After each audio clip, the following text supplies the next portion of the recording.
So we're going to practice sitting meditation for another half an hour. So if you take your posture,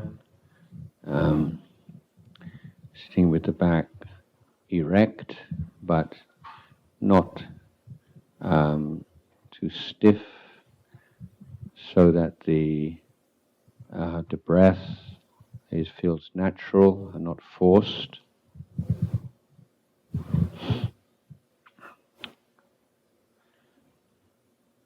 Keeping the body still.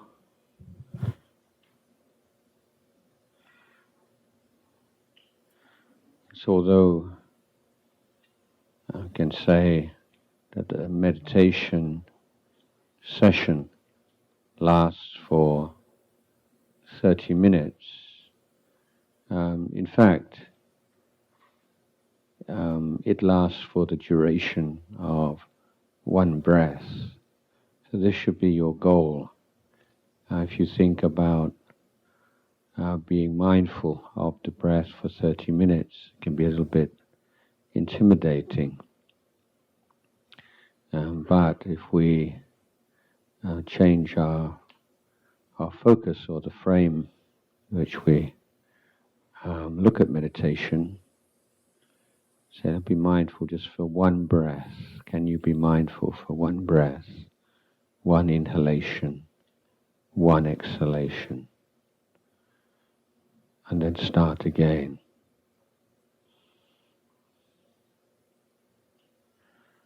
So to recap,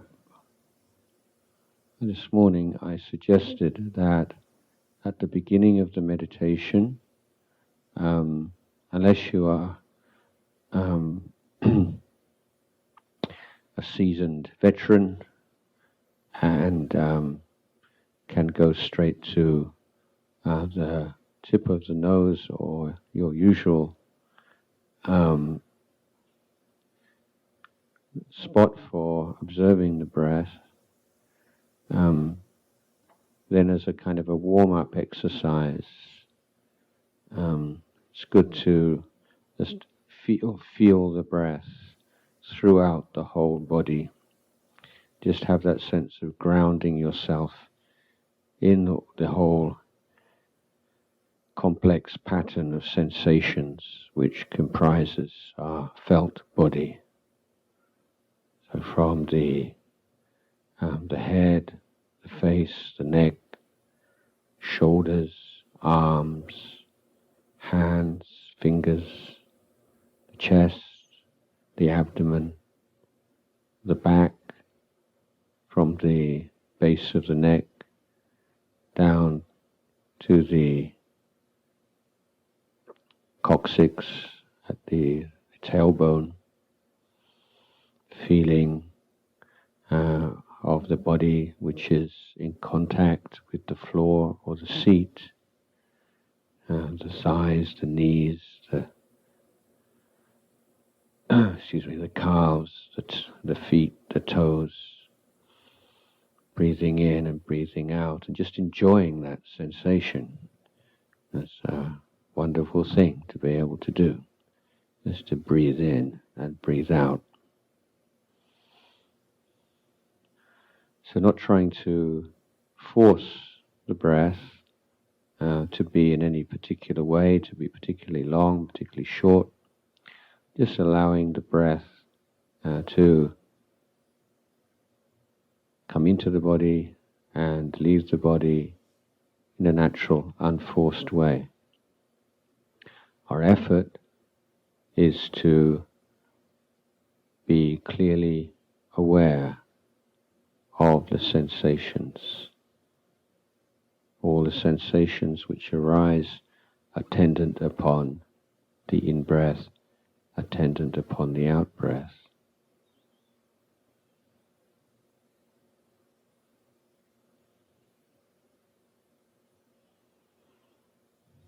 And we can notice, we can observe, for instance, that as our mind has been more focused, on the breath and the pattern of sensations associated with the breath, that there is no sense of a breather, someone who breathes. There is simply the breath, the body. It's a function of the body. It's a part of the body.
Expansion, contraction of the lungs, feelings in the head, face, the neck, shoulders, arms, hands, fingers,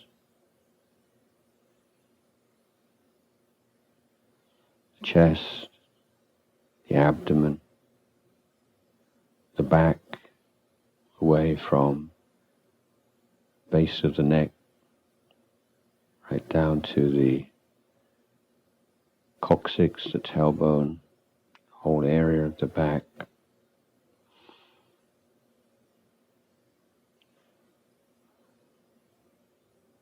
The buttocks, the legs, the knees, the calves, the feet, the toes, all the lower part of the body.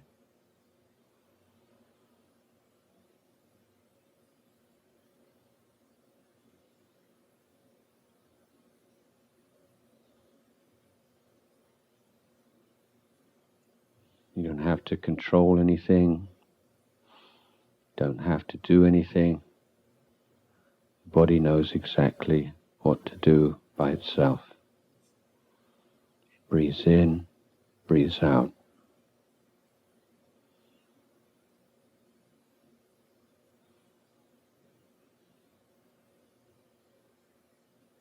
Yeah, developing the ability to be present to our experience, whether it's pleasant, unpleasant, or neutral. Being awake to our present experience.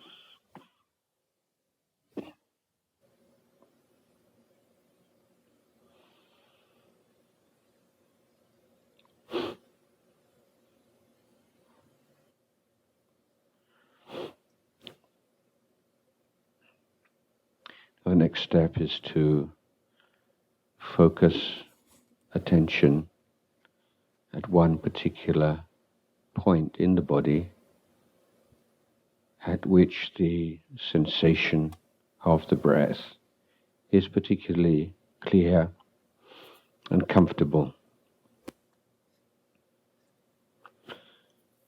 the most common places in the area of the tip of the nose or the upper lip.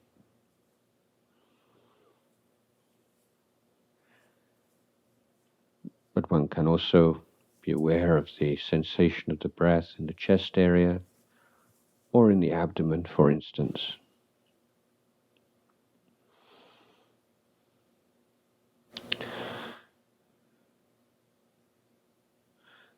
Now, rather than a more general awareness of the inhalation, exhalation, and its associated sensations throughout the body, we keep our attention fully upon the particular point that we have chosen, as if the mind is a gatekeeper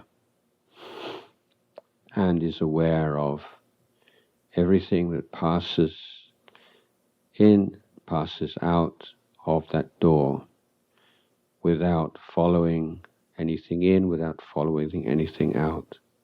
It's keeping to its post, that one particular point.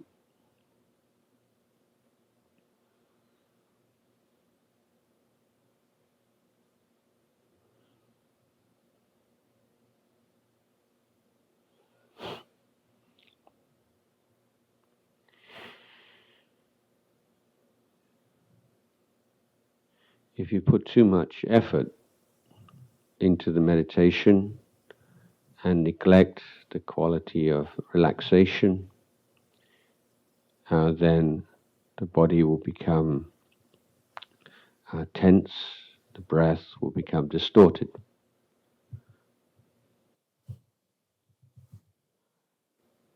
So learning to find the balance between determined effort and relaxation. This is one of the most basic and important of meditation skills.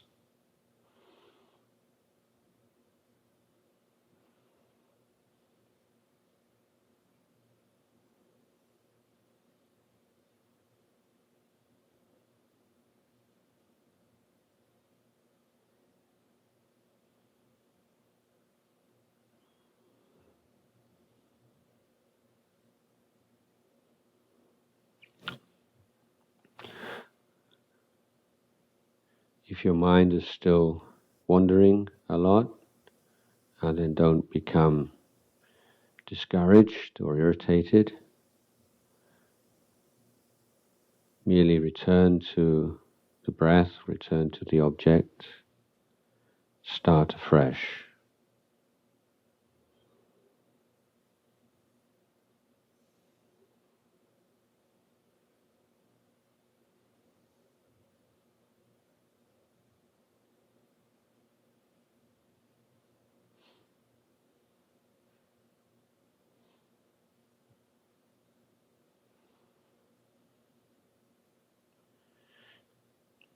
If the mind is still wandering, then see if you can observe a pattern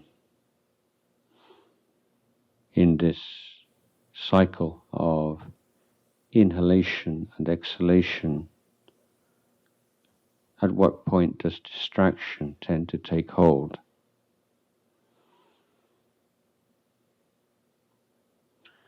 For many meditators, the critical period is towards the end of the exhalation. And so it's useful to put particular effort into that section of the cycle of inhalation and exhalation.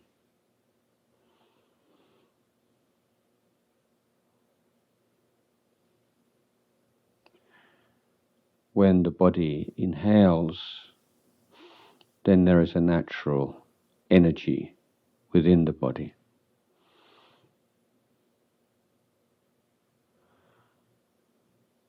And that natural energy may be balanced by the sense of relaxation.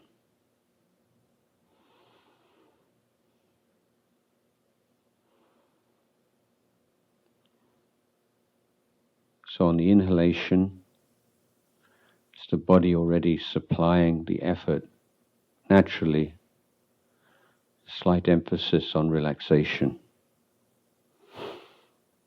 During the exhalation, the body is naturally relaxing. And so the effort to recollect the breath should be slightly intensified.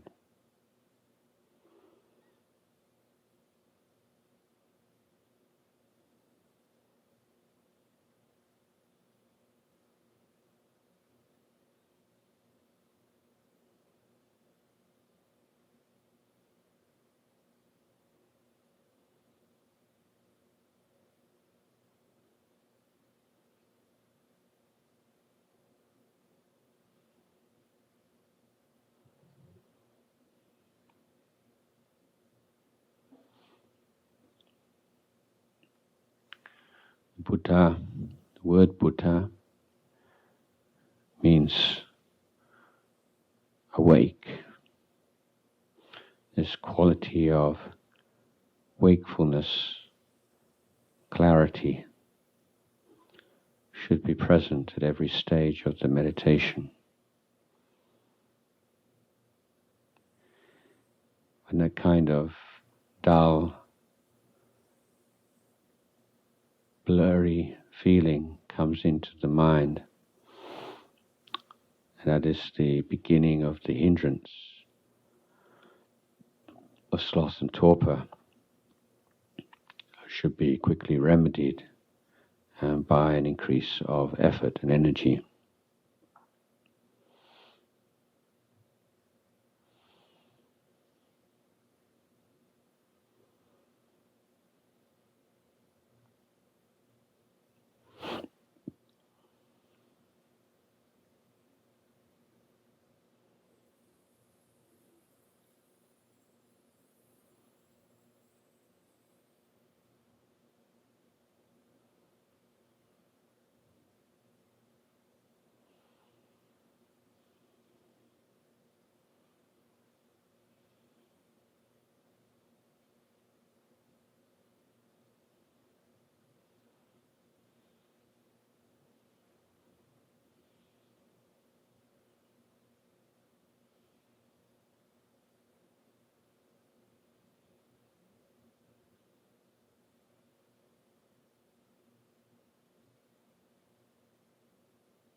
So we are practicing being awake to the inhalation, awake to the exhalation, awake for the whole duration of the inhalation, awake to the whole duration of the exhalation.